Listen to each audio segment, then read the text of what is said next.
Baik, terima kasih pemirsa. Anda masih bersama kami Daman Saku yang mengangkat tema yang sangat menarik sekali berkaitan dengan la taghdab, jangan marah. Dan alhamdulillah telah terkumpul beberapa pertanyaan, sekaligus juga di Instagram cukup banyak pertanyaan kita ini karena memang di tahun-tahun ini kita banyak dibikin marah ya dengan suasana ujian-ujian yang buat kita marah, tetapi ternyata Islam memberikan solusi yang jelas bagaimanakah sesungguhnya kita memanajemen kemarahan. Kalau orang barat mengatakan anger management katanya. Baik, terima kasih Bapak-bapak yang sudah mengirimkan pertanyaan. Yang pertama kami persilakan kepada Bapak Haji Suwardi, silakan. Bismillahirrahmanirrahim. Assalamualaikum warahmatullahi wabarakatuh. Nama saya Suwardi dari Jamaah Masjid Al-Kausar. Ustadz, saya ingin mengajukan beberapa pertanyaan, yaitu terkait dengan kemarahan. Yang pertama, kemarahan itu adalah merupakan suatu energi ya. Energi yang harus dikelola sehingga menghasilkan sesuatu hal yang positif. Nah, bagaimana cara mengelola kemarahan itu menjadi hal yang positif? Pertama itu. Yang kedua, tentunya memang kita itu manusia biasa diberikan suatu jiwa yang adem, jiwa yang marah. Nah, bagaimana mengatur jiwa yang marah ini, Ustadz? Biar tidak sebentar-bentar marah, tidak sebentar-bentar marah. Karena apalagi sekarang ini memang yang nggak boleh kan marah-marah ya, tapi yang boleh adalah marah. Nah, bagaimana mengidentifikasi marah itu sehingga menghasilkan suatu energi yang positif, Ustaz? Demikian pertanyaan dari saya. Assalamualaikum warahmatullahi wabarakatuh. Waalaikumsalam warahmatullahi wabarakatuh. Silakan Ustadz Jumharudin terlebih dahulu. Bagaimanakah menjawab bahwa kemarahan adalah energi yang harus kita manage. Bagaimanakah memanage kemarahan itu sendiri? Silakan Ustadz. Ya, terima kasih pertanyaan yang sangat luar biasa. Kemarahan itu adalah api. Api itu kita butuhkan atau tidak? Kita sangat membutuhkan api. Tanpa api maka kita tidak bisa masak. Tidak bisa mendapatkan kehangatan. Tetapi api ini tanpa dikelola dia akan membakar. Dia akan membakar bukan saja kredibilitas kita, dia akan membakar orang lain, bahkan dia akan membakar diri kita. Nah, di sinilah perlunya kita anger management ini, mengelola marah. Makanya mengelola marah itu ciri orang yang bertakwa. Laisa syadidu bisur'ah. Bukanlah orang yang kuat itu adalah orang yang besar otot, tetapi orang yang kuat itu adalah orang yang bisa mengelola marahnya. Menarik, ini disamakan dengan gulat. Karena kalau gulat kita merawan orang lain, jadi bergulat dengan orang lain untuk mengalahkannya. Tetapi ternyata orang yang mampu mengelola marah, dia bergulat dengan dirinya, marahnya luar biasa, kemudian dia gulat dengan kesabarannya, dia gulat dengan keteguhannya, dia gulat dengan pikirannya. Wah, ini sangat luar biasa. Dan ketika dia menang, dialah orang yang kuat sesungguhnya. Nah, bagaimana caranya? Nah, ini tips yang ringan. Marah itu adalah perasaan. Di dalam diri kita ada juga pikiran, perasaan, pikiran. Saat kita marah berarti perasaan kita itu yang sedang paling dominan. Pikiran kita, kesadaran kita sedang minimal saat itu. Betul atau tidak nih?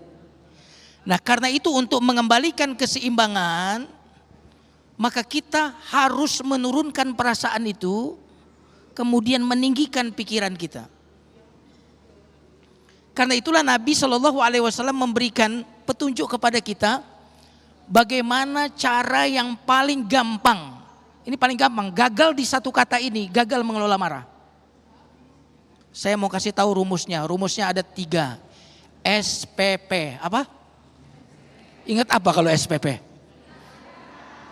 Itu jadi marah atau enggak marah tuh kalau ingat SPP? Jadi rumus untuk mengendalikan marah itu SPP. Saya akan bahas S-nya dulu. Karena kalau tanpa S ini, seluruh cara-cara mengelola marah yang lain tidak akan terjadi. S-nya ini kalau dalam bahasa Inggris atau bahasa Indonesia stop, diam. Kalau dalam bahasa Arab sukut, falyaskut, diam. Karena biasanya orang yang sedang marah itu pertama, energinya melimpah, betul atau tidak? Kesadarannya menurun, merasa paling benar. Coba 3 kombinasi yang paling menghancurkan. Saya ulang lagi. Kesadarannya menurun, energinya melimpah, dan merasa paling benar. Enggak ada orang marah itu merasa orang lain yang benar, pasti paling benar. Maka 3 kombinasi ini sangat membahayakan kita. Bagaimana caranya agar ini tidak mendominasi? Cara yang pertama, kalau Anda gagal di cara yang pertama, Anda akan gagal dengan cara kedua, ketiga. Apa itu? Diam. Masalahnya inilah yang paling sulit saat kita marah. Apa? Dan insya Allah ketika kita mampu diam. Tips yang kedua, PP. Itu insya Allah akan kita bisa lakukan. Tapi kalau nomor 1 ini nggak bisa kita lakukan, maka sia-sia semua cara untuk mengendalikan marah itu. Nah, Ustaz Somad, artinya di dalam agama Islam ini memang kita tidak diharuskan untuk menghapus sifat kemarahan. Tetapi yang jelas dari keterangan tadi kita memanage sifat marah. Nah, akhirnya orang bertanya-tanya batasannya seperti apa? Sedangkan ada hadis yang menegaskan bahwa kemarahan itu adalah dari setan. Padamkan dengan wudhu. Jadi artinya ketika orang marah, yang dikatakan orang marah untuk kebenaran. Marah yang tertata. Nah, marah yang beradab mungkin. Ini seperti apa batasannya? Iya. Satu waktu Nabi SAW pernah menegur Muaz bin Jabal ketika saat mengimami sholat. Ada orang sampai keluar dari barisan sholat karena Muaz baca surat Al-Baqarah. Bapak pernah diimamin Pak di Al-Kausar ini surat Al-Baqarah dari ayat pertama sampai selesai. Kira-kira bagaimana Pak? Orang Jawa bilang misuh itu. Sampai dia bubarkan itu softnya untuk nggak kuat lagi saya. Ngadu ke Nabi SAW dan ditegur oleh Nabi SAW. Artinya ada reaksi, ada pancaran hati dan jiwa dari Nabi SAW untuk mengingatkan bahwa ketika kita menjadi imam, lihat-lihat di belakang kita, jangan-jangan di sana ada orang yang sudah sangat tua, atau di sana ada orang yang sedang ingin segera menyelesaikan sholatnya karena masih ada pekerjaan yang sedang dilakukan. Nah, itu ditegur oleh Nabi SAW. Artinya orang yang marah menjadi positif, atau orang yang kemudian memanfaatkan kemarahannya untuk hal-hal yang baik, itu dibenarkan oleh Nabi SAW.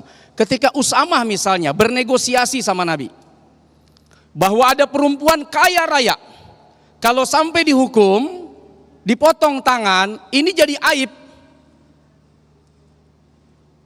Nabi tidak diam, merah mata Nabi, bergetar suara Nabi, dan kencang intonasi Nabi mengingatkan Usamah, "Lau anna Fatimata binta Muhammadin syarakat laqata'tu yadaha." Jangankan dia itu perempuan yang kau sebut dan akan kau bela untuk tidak dipotong tangannya karena mencuri, andai Fatimah anakku mencuri, aku yang akan potong tangannya. Marah Nabi. Tapi kemarahannya jadi pengingat, hati-hati. Hati-hati. Jangan sampai bernegosiasi dengan keburukan, bernegosiasi hukum dengan Nabi dan lain-lain. Kalau Nabi tidak menunjukkan kemarahannya, mungkin akan disepelekan. Hukum disepelekan, Nabi akan disepelekan, perintahnya disepelekan, syariatnya disepelekan. Tapi marahnya Nabi saat itu menjadi satu warning kepada siapapun, dan itu positif. Baik, sangat jelas sekali.